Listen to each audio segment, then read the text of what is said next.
For the first time, the world is coming together to celebrate World Burns Week. It's never been done before. This is the first time, and this week actually is World Burns Week. And Beyond Burns International, a Ghanaian non-profit organization that advocates for burn survivors, they've joined us in the studio this morning to let us know how they're also marking World Burns Week. In the studio with me this morning is Judith Kato Addison.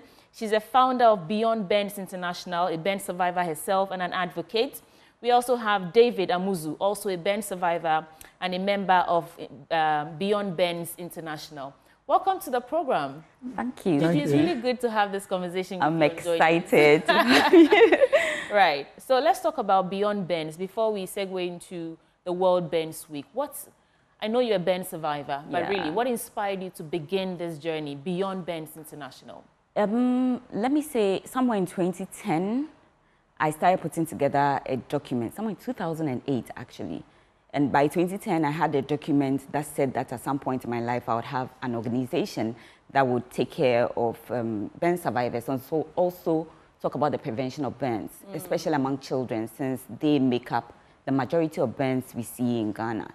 And I tested the water at the time, and then it wasn't ripe for us to start, because then I couldn't start up like funding it. Yes. You know, it was a challenge. I was a student and I was using my money, you know, to buy a few things for survivors in the hospital and stuff like that. To come to this point in my life where I feel like there's no better time to start. If you want to do it, you better start doing it. And in July, we just set a ruling. Yeah. Before I go to David, I want to ask you, how challenging is it to be a burn survivor and live and thrive like you're doing? I mean, I know you personally, so I know you're thriving, but how challenging is it? I have seen different phases, you know, to this, because it happened to me when I was 10 years old. 10? Yeah. You were 10? Yeah. So at that point, you know, and there was no psychological support. And the whole process made me more, you know, internalizing a lot of the things that were happening to me at the time. I started just internalizing all of it and kind of advising myself from the beginning. So at some point, you know, your confidence is like shaken and you don't know how you are managing or navigating this life. And it was difficult from the beginning to start. Yeah. Well, I'm glad you're here doing this now. Yeah. So we get to speak to David Amuzu as well. David, how has it been? You're a burn survivor, you're out here advocating and marking International Burns Week. What's your life like?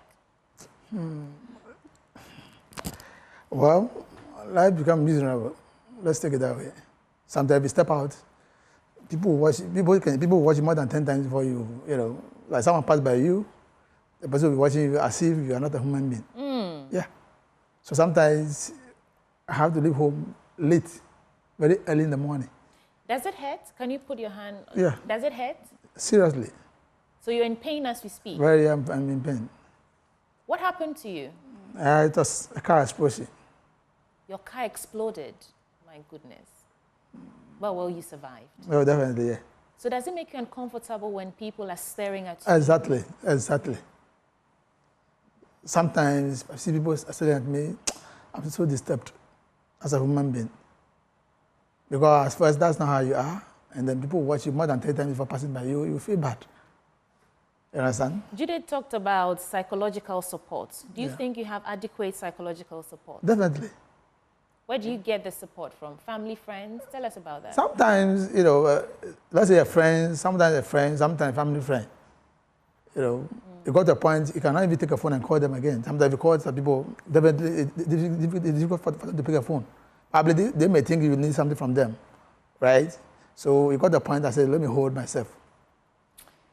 Well, thank you for sharing your story with us. So, Judith, how are we marking International Burns Week in Ghana? What are we doing? I know I've been seeing some interviews you've been doing on social media and the rest, but what's the program here so far? Okay, so we started with webinars, which ran through the whole week.